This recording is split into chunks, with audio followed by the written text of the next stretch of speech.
Hey guys, welcome back to the College Predictor. Excuse the noise, we're in the middle of our RV trip. We're currently in the middle of nowhere in Arkansas, 42 miles out of Memphis.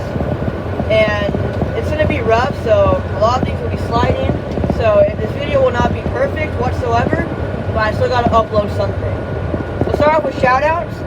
Jalen Daniels, LSU quarterback, 372 passing yards, 3 passing touchdowns.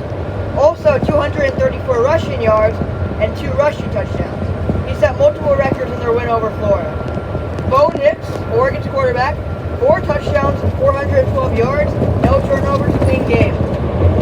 Alright, we got some turbulence there. Let's go to our first game between the 10th ranked Louisville Cardinals and the Miami Hurricanes. Miami just came off the loss to Florida State, which was very close, and their original backup quarterback who started that game got hurt.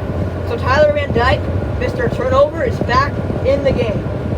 Meanwhile, Louisville's Jack Plummer has been pretty consistent, and he's going to need a good game against Miami on the road. Now, this game could have been a lot harder for Louisville if Miami had a better home atmosphere. Because it's an NFL stadium, not as many people show up, because more people are interested in the Dolphins. So Louisville, the fans aren't going to affect them that much. However, DraftKings says that Miami is a 1-point favorite. I don't know where that knowledge is coming from. Louisville's a much better team. 1-point underdog. Louisville's going to win this game by 14.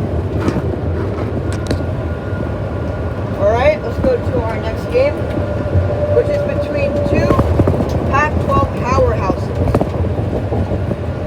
We'll start off with Washington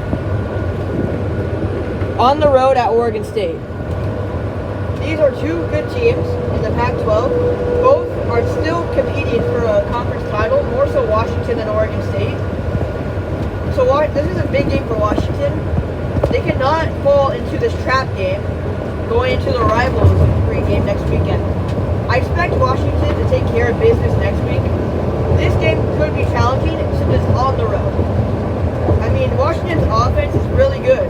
Jerome Adunze, Jalen Polk, Michael Penix, Dylan Johnson, Jalen McMillan, who's not going to be 100%, but he should be decent. Oregon State has a good defense and offense. This game should be back and forth. Whichever team can force turnovers and have the better margin of turnovers is going to win this game. And Washington, they're good at holding on to the ball, but they're also good at getting close with good teams, with mid-teams, I should say.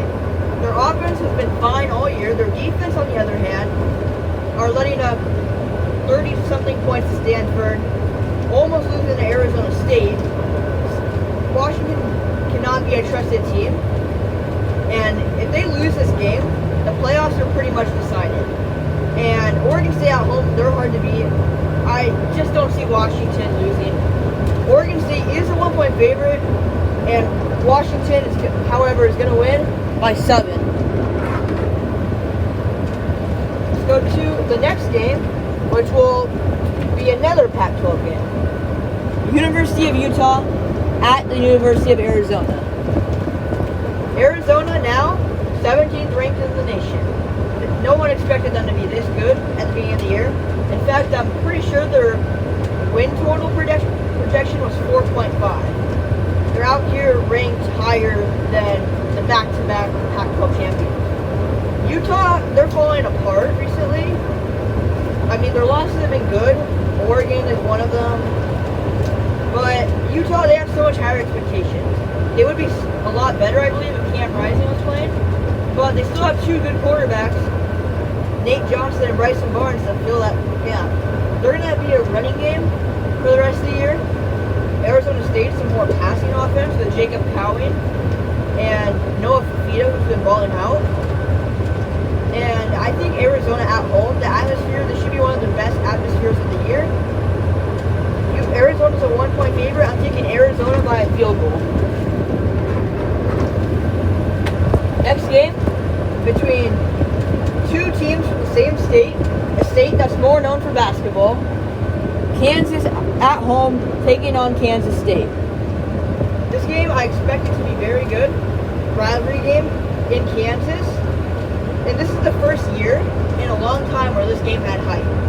Last year it was important for Kansas State, because if they didn't win this game, they wouldn't have played TCU. Kansas, they looked a lot better earlier in the year when Jalen Daniels was healthy. And then they kind of took in a downward step since then. After they beat Oklahoma, everything fell apart for them. They're still winning games, but not impressive. Kansas State on the road, they've looked good on the road this year. They've looked good in general. But I don't see how they're a 10-point favorite. That's a lot. And on the road, I'm actually going to pick the upset here. I'm picking Kansas to win by 7. Field rush. And this could help Kansas tons in the future. Next game is 2 ACC teams. 2 very good ones. 20 North Carolina at unranked Clemson. Now, normally at this time of the year, Clemson's in the top 5, top 10, top 15 at minimum. This year, they're not even ranked. They are looking good recently, though. No one expected them to beat Notre Dame, which they did. And at home against North Carolina, this is a very similar matchup as it was to Notre Dame. Home against a team 25 to 15 range in the rankings. And North Carolina has not looked the hottest recently, although Drake May has been looking good recently. But he has to watch out for those Clemson linebackers. The linebackers for Clemson are the center part of their defense with Jeremiah Trotter and Barrett Carter. They're good in the pass coverage game, the run stop, and the blitz. Clemson's defense needs to step up against Drake May, and can their offense keep up with Drake May? Cade Klubnik needs to have a good game. He needs to prove why he's a starter at Clemson. And Clemson is, I believe, 7.5-point favorite. I think North Carolina should be competitive. And I actually am going to pick North Carolina to win this game by 4. Alright, let's go to the next game, which is between 2 SEC rivals. Excuse me. Grab the wrong helmet. It's going to be Georgia at Tennessee. This game is going to be fun. It's going to be a checker out. It's going to be a half-day game, half-night game. And it's going to be a lot more electrifying now that Georgia's the number 1 team in the nation. This game should be really fun. I mean, Neyland Stadium is a huge stadium. And for some people, it's a one-in-a-lifetime opportunity to go to this game. Tennessee's Joe Milton, he needs to play good. He needs to keep the ball safe, not turn it over, make smart decisions, but the most important, do not force any throws. With this defense from the Georgia sideline, anything can happen.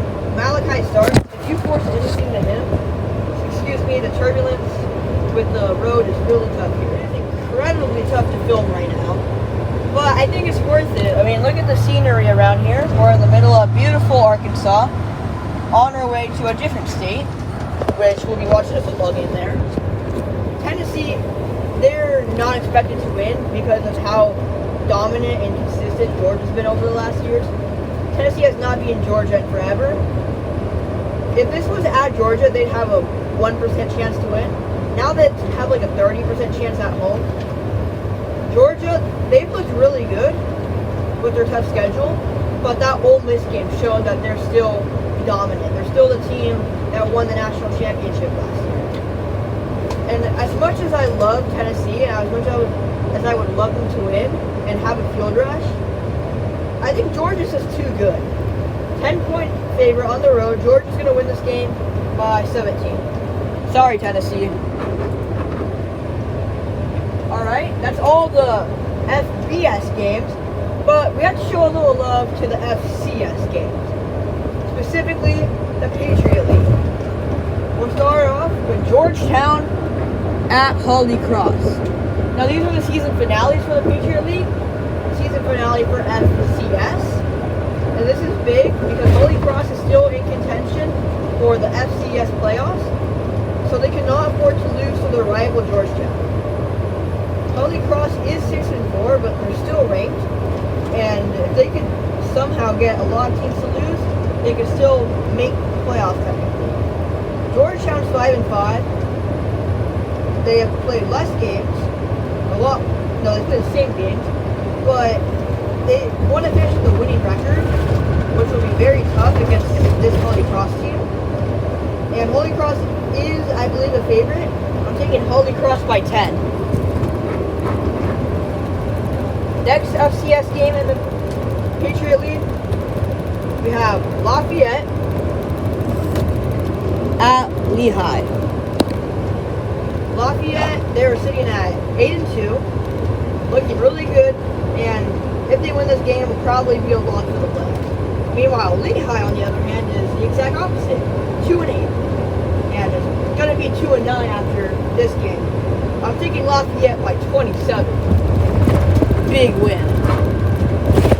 And our last lower Patriot League game will be between the University of Fordham at Colgate. Fordham has been looking a lot better than Colgate. Fordham is sitting at 6-4, want to try to finish 7-4. Colgate's 3-7, so their season's wasted. So I see Colgate playing their backups more, being more conservative in this game, trying out new plays. Meanwhile, Fordham, they're going to try as hard as they can.